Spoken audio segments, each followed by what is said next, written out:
Good morning students. आज हम पढ़ रहे हैं second unit third chapter heating effect of current और टॉपिक है हमारे पास हीटिंग इफेक्ट ऑफ करंट या फिर Joule's heating effect of current. Joule ने 1941 के अंदर एक एक्सपेरिमेंट के अंदर इसको चेक किया था, एक्सपेरिमेंट करके देखा था, उसके कुछ कंक्लूजन्स निकलकर सामने आए थे। उसने जो एक्सपेरिमेंट किया उसने ये देखा whenever the electric current is pass through a conductor it becomes hot after some time. जब हम किसी एक कंडक्टर के अंदर से करंट पास करवाते हैं तो कुछ टाइम के बाद वो हॉट हो जाता है। This indicates that electric energy is converted into heat energy. लेकिन हमने ये भी पता है कि energy can neither be created nor be destroyed, लेकिन एनर्जी एक फॉर्म से दूसरी फॉर्म के अंदर कन्वर्ट हो सकती है। ठीक है, तो यहाँ पर इलेक्ट्रिक जो एनर्जी है वो कन्वर्ट हो रही है हीट एनर्जी के अंदर, और इसी इफेक्ट को हम हीटिंग इफेक्ट ऑफ करंट या फिर Joule's heating effect of electric current के नाम से जानते हैं।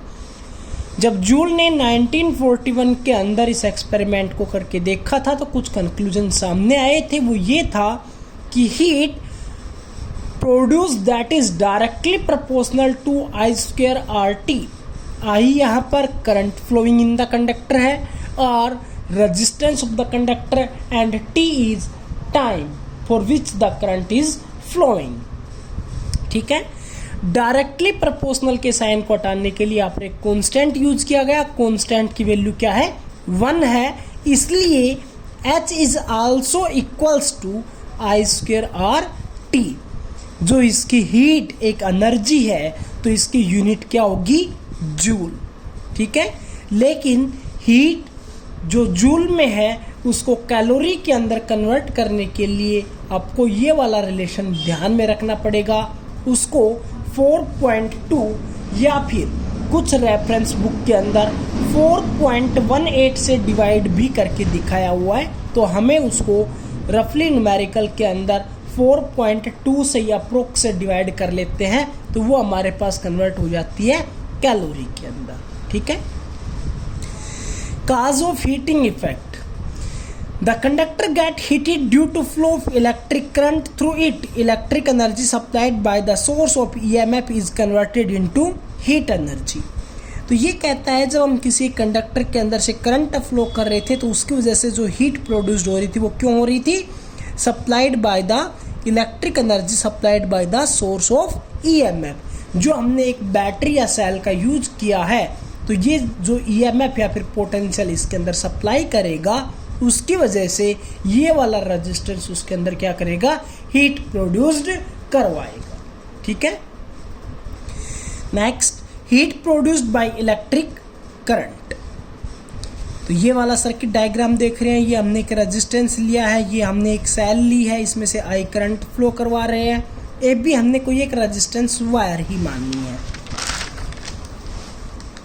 इसके अक्रॉस पोटेंशियल डिफरेंस V माना गया है। ए बी के अक्रॉस आई करंट फ्लो हुआ है तो हम लिखते हैं I that is equals to Q by T. तो Q that is equals to I into T charge. लेकिन पीछे हमने पढ़ा था work done in carrying a unit charge from A to B. Work done जो होता है यूनिट चार्ज लेकर आने के लिए, work done that is equals to V that is equals to W by Q. तो डब्ल्यू क्या हो जाएगा? V into Q. चार्ज की वैल्यू क्या है? यूनिट चार्ज, और यूनिट चार्ज मतलब 1, इसलिए V को 1 से मल्टीप्लाई करेंगे तो भी क्या आएगा? V आएगा। तो ये हमारे पास होगा work done in carrying unit charge A से B ले जाने के अंदर। टोटल वर्क डन कितना होगा भाई? जो टोटल चार्ज था उसके साथ मल्टीप्लाई कर दिया जाएगा। Q की वैल्यू यहाँ से IT उठाकर रख दी गई तो क्या बन गया? Work done that is also equals to heat produced और that is equals to I square R T. तो ये रिलेशन हमें ये स्टेट देता है कि heat is directly proportional to square of current flowing through it heat is directly proportional to resistance and heat is directly proportional to time for which the current is flow. Next, electric power. The rate of which electric work is done by the source of EMF in maintaining the current in the electric circuit is called electric power. यानी कि किस rate के द्वारा जो हमने work done किया है, rate का मतलब क्या होता है, पर यूनिट टाइम, तो पावर क्या हो गई, वर्क डन पर यूनिट टाइम, इसलिए हम क्या लिख सकते हैं, P that is equals to W/T। W की वैल्यू क्या आई थी, यानी कि हीट की, VIT, टाइम से टाइम कैंसिल, तो पावर क्या बन गई, VI। ओम्स लॉ का यूज करते हैं तो हम V की जगह पर IR पुट कर सकते हैं। IR पुट करेंगे तो एक I ऑलरेडी है, एक IR V की जगह पर यहाँ पर पुट कर दिया तो क्या बन गया, I²R। ठीक है, I की फॉर्म में नहीं लेना तो I की जगह पर क्या लिख सकते हो, V/R, तो I² की जगह पर क्या हो गया, V²/R², एक R से एक R कैंसिल, तो क्या बन जाएगा, ये बन जाएगा। ठीक है, पावर की ऐसा यूनिट क्या होती है, वोट होती है। बड़ी यूनिट्स क्या होती है, किलोवाट और मेगावाट। किलोवाट मतलब 10⁻³ वोट, मेगावाट मतलब 10⁻6 वोट। कॉमर्शियल जो हम यूज करते हैं, जो हमारे पास इलेक्ट्रिक मोटर्स यूज की जाती हैं, तो उनके अंदर एक और यूनिट यूज की जाती है, वो होती है हॉर्स पावर। HP के अंदर लिखा हुआ होता है, तो क्या हो जाएगा, 1 HP that is equals to 746 watt. इस रिलेशन का भी आपको ध्यान रखना है, जनरल लाइफ में बहुत ज़्यादा काम आता है। Next, electric energy. It is defined as the total electric work done और energy supplied by the source of EMF in maintaining the current in an electric circuit for a given time is called electric energy। यानी कि time कितने time के अंदर, जितना ज़्यादा time होगा उतनी ज़्यादा एनर्जी कंज्यूम होगी, तो एनर्जी क्या हो जाएगी, पावर इनटू टाइम।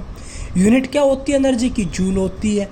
कॉमर्शियल जो हमारे घर के अंदर जो इलेक्ट्रिक मीटर्स लगे हुए होते हैं, उनकी जो यूनिट जो हम मेजर करते हैं वो करते हैं किलोवाट आवर के अंदर। ठीक है, दूसरी जो यूनिट इनकी हो सकती है वो BOT यानी कि बोर्ड ऑफ ट्रेड यूनिट के नाम से भी लिखा जा सकता है। और सिंपली जो इलेक्ट्रिकल एनर्जी कंज्यूम की एक यूनिट और भी होती है, वो क्या होती है, सिंपली यूनिट ही लिख सकते हैं।